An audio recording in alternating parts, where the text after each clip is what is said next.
So now I have to find a minimum cut in the graph. Once again, minimum cut is I want to cut the graphs into two halves, two set of nodes, such that one set of nodes has source, another set of nodes has this 5 or the same, and no nodes are repeated in the either set. Cost of the cut is the cut edges पे जितना A set से B set पे जा रहा है, adding the capacity of those edges gives me the cost of the cut. Let us try to apply the Ford-Fulkerson algorithm once again here. So there are two possibilities. I take S to 1, 1 to 3, 3 to 5, or I take S to 2, 2 to 4 and 4 to 5. So considering, since both of them are taking 3 edges, considering an augmenting path which is having higher bottleneck first, I am picking the path S. The first path which I am picking is S to 1, 1 to 3, 3 to 5. What is the bottleneck on this path? What is the bottleneck on this path? 11 is the bottleneck. That means I will send 11 units of flow onto the network from this path. Now if I am now trying to draw the residual graph, once again I will draw the original graph as it is. I am drawing the original graph as it is. It does not change here. And whatever flow I have added, I will draw reverse edges for that flow, so that the original graph will not be changing. So let me just add the reverse edges on the path on which I have added a flow of 11 units. 11 units की reverse edges are there. Now from the residual graph, see another possible augmenting path. So now I am picking S to 2, 2 to 4 and 4 to 5. So the path which now I am picking is this path. So the second path is S to 2, 2 to 4 and 4 to 5 with a bottleneck 4. So the bottleneck is 4. So I am sending 4 units here. 4 units are sent, and I am updating my residual graph with a reverse flow of 4 units on the path. Now residual graph में अगर आप देखोगे, I still can go from S to 2. S to 1 तो नहीं जा सकते, residual capacity is 0. S to 2 I can still go from 2 to 4 also, and then I can go from 4 to 3 and 3 to 5. Can I do that? Yes, ma'am. S to 2, 2 to 4, 4 to 3, and then 3 to 5. This is a possible path.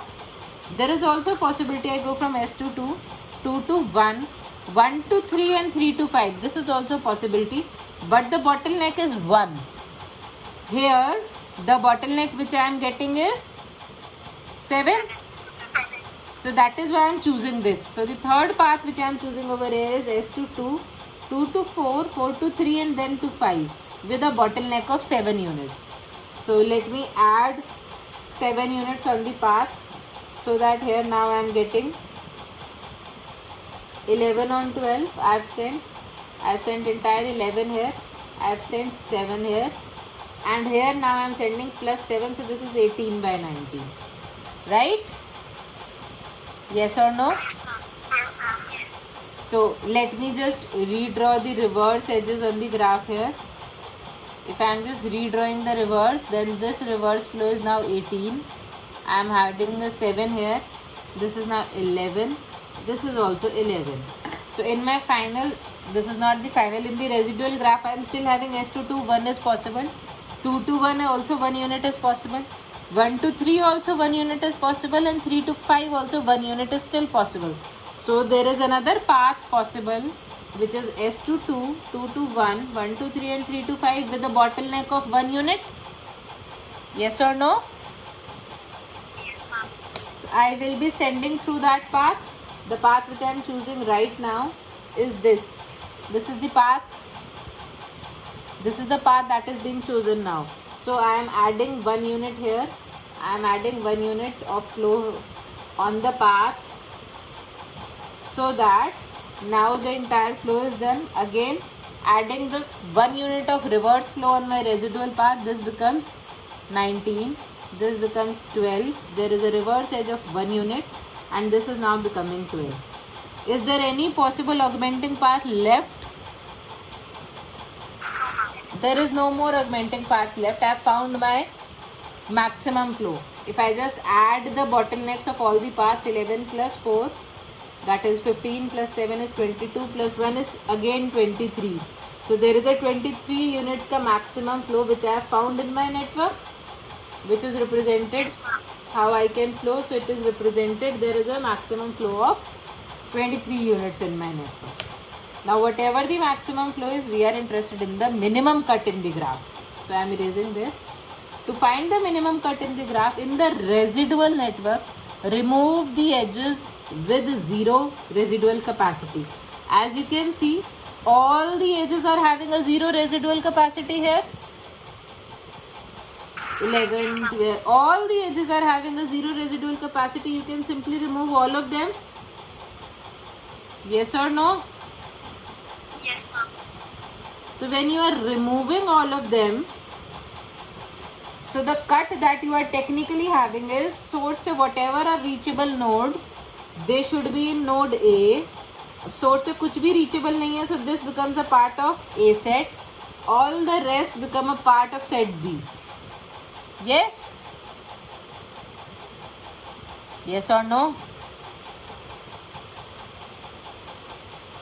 Yes, ma'am. Now, please I am removing this flow क्योंकि ये original graph था मेरा. मुझे cut निकालना है तो मुझे flow में कोई इंटरेस्ट नहीं है. So when I am taking in this original graph here, the cut which I have found is this. This is the cut that I have found here.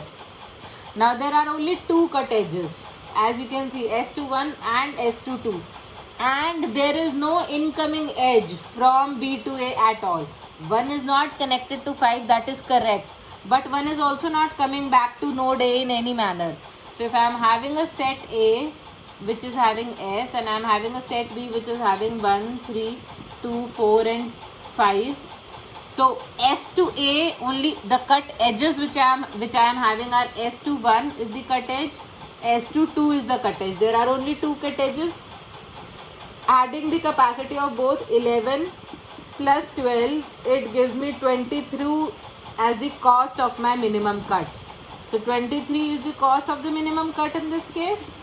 So using the Ford-Fulkerson algorithm, I have cut my graph with the minimum possible cost. Is it now clear to all of you?